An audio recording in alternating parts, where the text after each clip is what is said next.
feel like I have been spending a lot of time this year reevaluating myself and kind of examining things that I take for granted and just looking at the details of my life and my actions in a new way, which is probably a very good thing. And one of the things I've realized is that sometimes I'm not clear in the way that I talk about music. You know, because in music, we use words like color and shape and storytelling. So I asked you to share with me some pieces of music that speak to you of music and storytelling combined. And I love your choices. When I was a little girl, this is one of my first memories of really understanding music as a conveyor of story and of mood. And I was on my way to school with the little lunchbox on my lap and in my mother's car. And there was a song on and a man is singing about how he misses someone named Brandy. And as I listened to it closely, I realized he was talking about his dog. His dog had run away. And it was the saddest I had ever felt about something that didn't happen to me personally. And it was, of course, the lyrics of, how he misses Brandy, but it was also the color or the mood of the music. And by the time we got to school, I was in tears. And my mother said, "What's wrong?" And I said, "It's the dog." And she didn't know what dog. It was a lot. But that was when I remember being really swept up in a piece of music as a narrative. But I have this feeling that memories that involve music are very cemented in a specific way.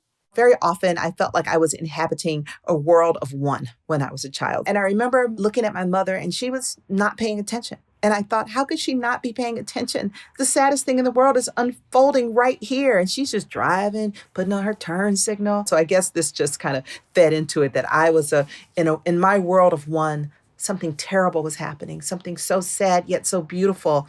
And everybody else is just driving. Those moments when we're inside our imagination in childhood, they are by design private moments. And it is the first time that you realize that, your world doesn't belong to anyone else. Yes. And as I got older, that became a comfort. I had what I would call the privacy of my own mind. But when I was a child, I don't know, it made me feel lonely.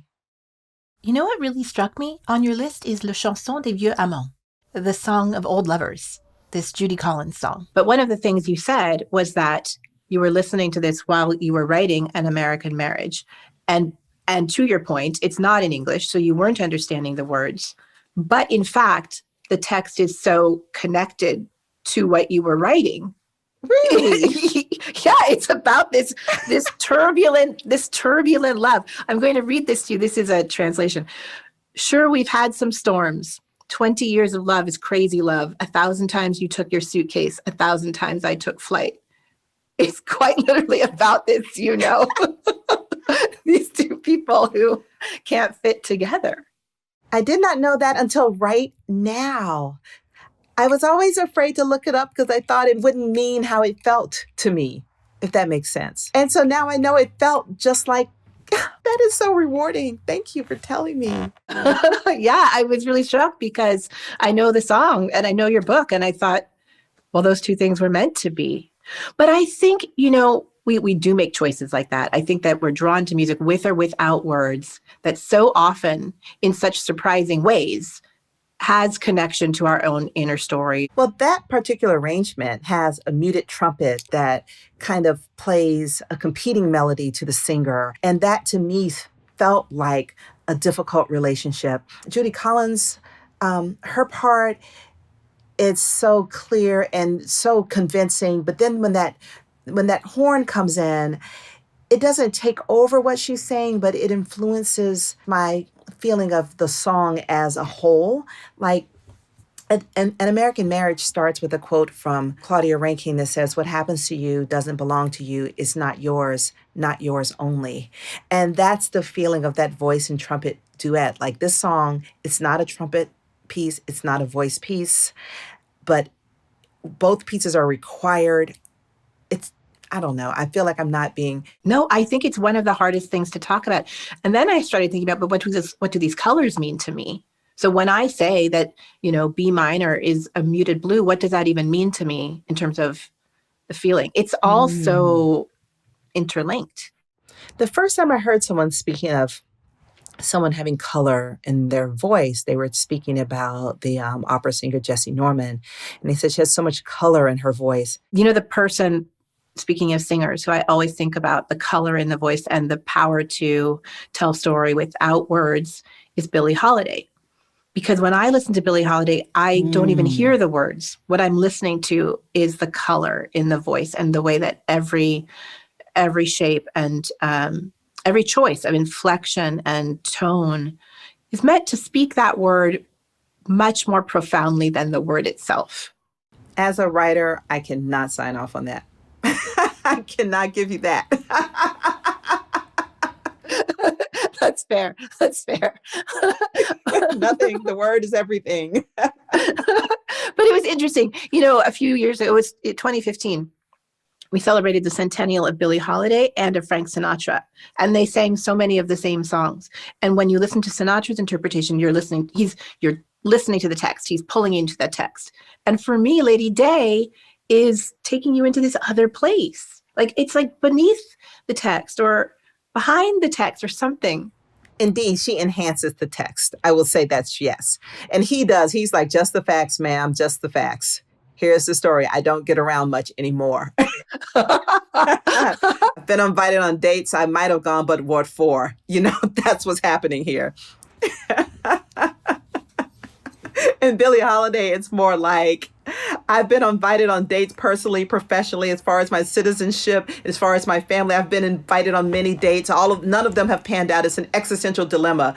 And Sinatra makes you feel like, yeah, that Saturday night sucked, but you know, there's going to be another Friday in a few days and I'm going to try again. It's a really different level of, you know, engagement, I think. It's so true. You're so right. And of course, yes, words hold so many possibilities within them, as you know.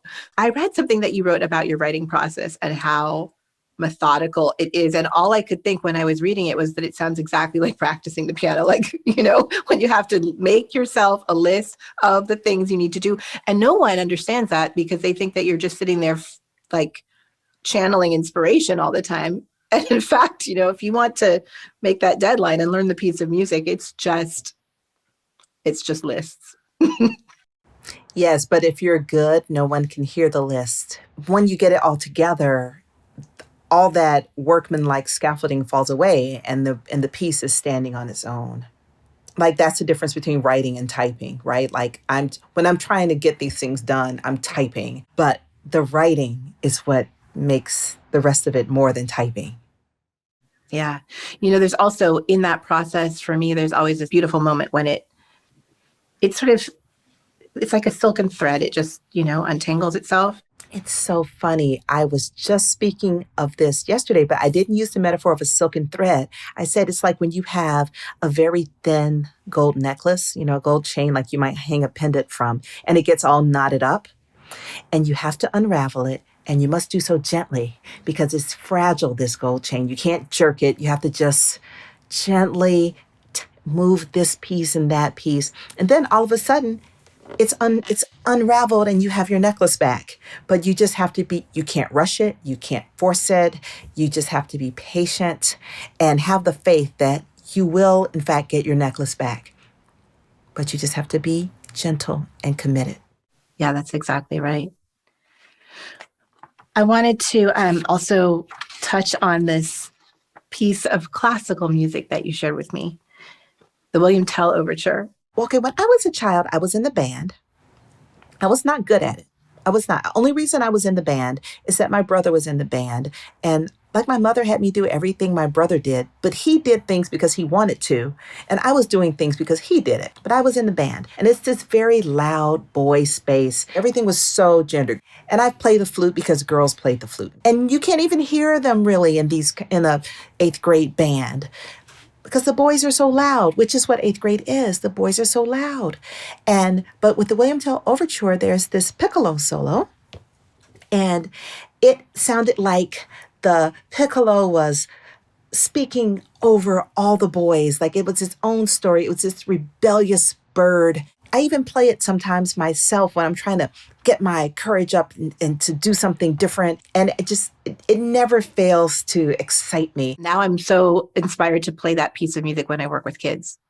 Because your memory is of so many things. It's kind of it's of experiencing this piece of music as a kid and trying to share classical music and bust it out of the little boxes that it's gotten put into.